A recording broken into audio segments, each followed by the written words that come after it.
Se é a primeira vez que você chega aqui na Universidade da Química, esse vídeo faz parte de uma série chamada Tudo sobre Estequiometria e é o segundo vídeo dessa série.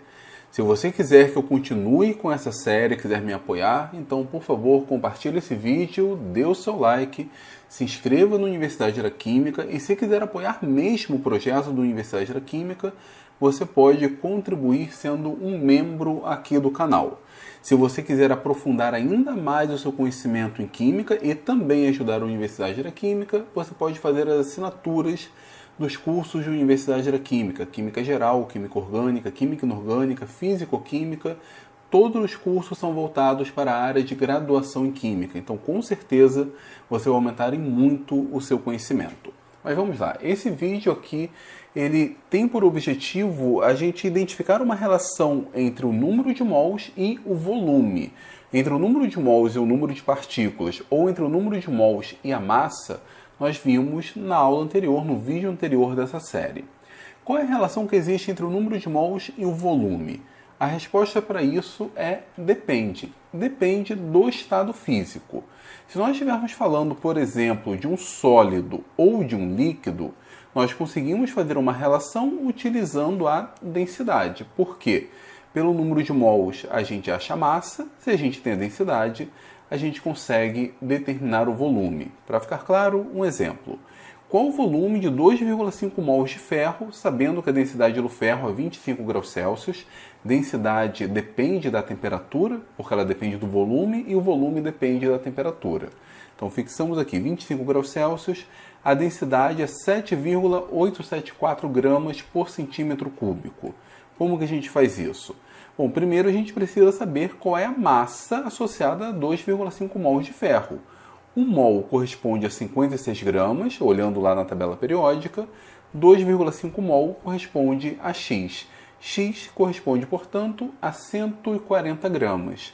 Se aplicarmos na fórmula da densidade, densidade é igual a massa sobre o volume, então volume é igual a massa sobre a densidade. A massa é 140, a densidade é 7,874, o volume 17,8 centímetros cúbicos. É assim que a gente aplica o cálculo, a relação, aliás, entre mol e volume para uma substância sólida, e se fosse uma substância líquida, o procedimento seria essencialmente o mesmo. Então, para sólidos e líquidos, precisamos da densidade. Agora, quando nós temos um gás, o processo é diferente. No caso dos gases, nós utilizamos uma aproximação que é chamada aproximação do gás ideal, é um modelo teórico. E geralmente os gases que nós utilizamos, a gente considera ele como sendo ideal. Então, uma vez que todos os gases são considerados gases ideais, eles são no final da história a mesma coisa, pelo menos para fins de cálculo. E nesse caso a gente não leva em conta, não se preocupa com a natureza do gás. Como é que é o procedimento nesse caso?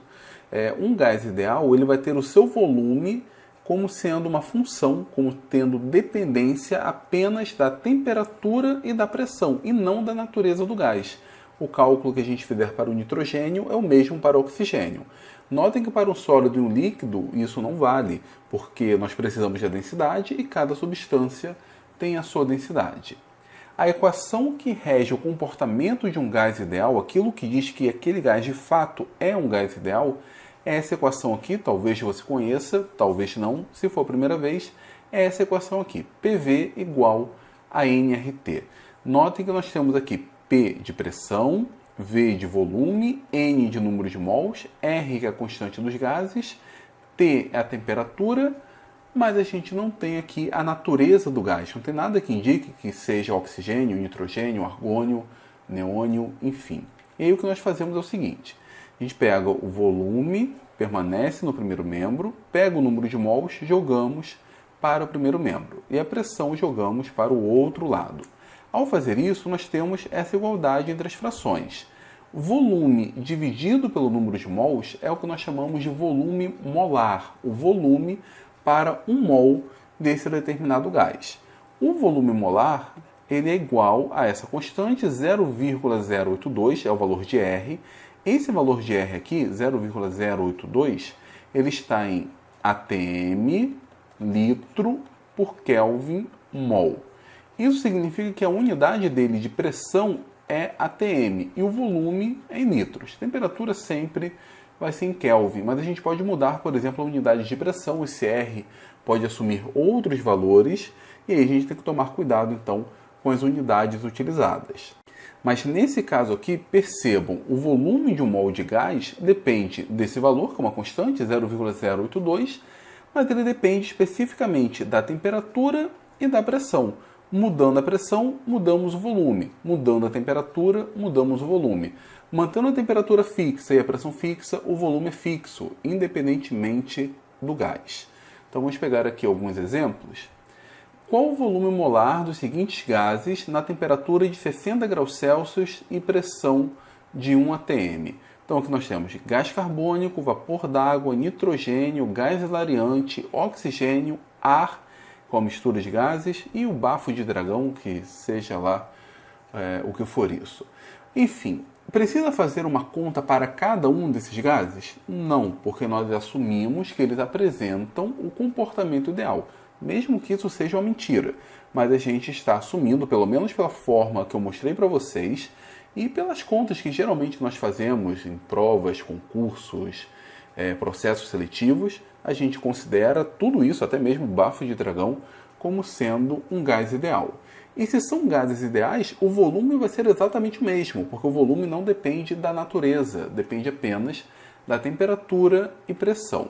Nesse caso, PV é igual a nRT, o volume molar, nós já vimos, é igual a R vezes T dividido por P, R 0,082. Então, no lugar da temperatura, vamos colocar 60 graus Celsius, com cuidado de passar para Kelvin. Como que a gente faz isso? Somamos 273 a temperatura em Celsius e dividimos pela pressão, 1 atm. Fazendo essa conta, o volume de um mol de qualquer um desses gases é 27,3 litros. E é assim então que a gente determina o volume de um mol de uma substância desde que esteja no estado gasoso. Para sólidos e líquidos não vale, porque nós estamos utilizando a equação dos gases, então vale apenas para os gases. É muito comum nós nos referirmos ao chamado volume de um gás nas CNTP. E aí nós pegamos um número fixo, geralmente 22,4 litros. Então, de onde que vem esse número? Primeiro de tudo, a gente precisa entender ou definir o que é a CNTP. Classicamente, CNTP significa condição normal de temperatura e pressão. A temperatura, nesse caso, é 0 graus Celsius. Por quê? Porque escolheram 0 graus Celsius, o que nos dá 273 Kelvin. E a pressão é 1 atm. Se nós pegarmos, então, a equação que nós vimos para o volume molar, volume de um mol de gás, é igual a 0,082 vezes a temperatura dividido pela pressão. Fazendo essa conta, nós temos o 22,4. Então, se você só decorou que na CNTP o volume de um mol de gás é 22,4 litros, na verdade você está aplicando a equação dos gases para a condição da CNTP. Temperatura 273 Kelvin, pressão 1 atm. Na década de 80, se eu não me engano, a EUPAC quis mudar um pouco as regras. Ela mudou algumas condições padrão. Deixou de utilizar, por exemplo, a pressão em atm como referência. Nesse caso, a temperatura padrão continua sendo 0 graus Celsius, o equivalente a 273 Kelvin. Porém, a pressão deixou de ser um atm para ser um bar. E um bar é quase um atm, mas não é 0,986, enfim, atm é um pouco menos. Mas se nós jogarmos aqui na equação dos gases, o volume molar, portanto, não vai dar 22,4, devido a essa pequena diferença, vai dar 22,7. Porém, nós ainda utilizamos essas condições aqui como sendo as CNTP, e essa daqui como sendo a CPTP, condição padrão de temperatura e pressão. Seja como for, a gente não precisa decorar qual o volume das CNTP. Se nós temos acesso à temperatura e pressão, basta utilizar na equação dos gases ideais. Enfim, o volume vai ser o mesmo para qualquer gás, desde que ele esteja dentro do comportamento ideal. Isso é uma consequência do que nós chamamos de princípio de Avogadro. Avogadro, esse grande senhor aqui, ele foi um cientista, não um cientista de profissão, se eu não me engano ele era advogado, porém ele fez grandes contribuições para a ciência, como se fosse um químico amador, cujos resultados duraram até hoje. Isso, se eu não me engano, no século XVIII ou século XIX. Eu acho que século XVIII, mas é necessário checar. O chamado princípio de Avogadro diz que volumes iguais de dois, três gases, enfim, volumes iguais de qualquer gás nas mesmas condições de temperatura e pressão contém o mesmo número de mols de moléculas de gás. Isso daqui é o que a gente está aplicando nesse caso. Se nós considerarmos, por exemplo, as mesmas condições de temperatura e pressão, o volume vai ser igual a 0,082, dependendo apenas da temperatura e da pressão e não dependendo da natureza do gás. Então, quando nós assumimos que o volume de um determinado gás é o mesmo para qualquer gás, nós estamos aplicando o chamado princípio de Avogadro. Mas isso só vale para as condições ideais. Imagine, por exemplo, um gás não ideal. Então, nós temos várias equações que descrevem um gás não ideal. Uma delas não é uma equação muito boa, mas é melhor do que dos gases ideais, é chamada equação de Van der Waals. Se nós temos o chamado gás de Van der Waals, que é um gás que segue essa equação, não é um gás ideal, não se aplica o princípio de Avogadro, porque nesse caso o volume que aparece aqui, ele vai depender da pressão, da temperatura e vai depender dessas constantes A e B. Diferentemente de R, que é uma constante universal, A e B são constantes típicas daquele gás.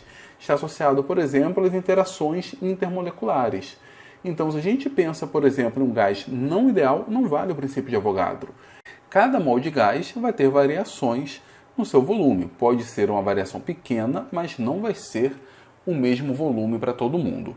Entretanto, em termos de contas, em termos de conta para prova, para processos seletivos, para concursos, a gente considera sim o comportamento ideal.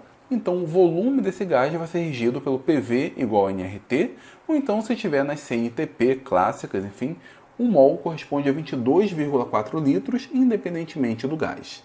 Era isso que eu tinha para falar para vocês nessa aula. Se vocês quiserem que o projeto continue, deixe seus comentários, dê o seu like, compartilhe, se inscreva na Universidade da Química e, quem sabe, se torne um assinante ou um apoiador da Universidade da Química.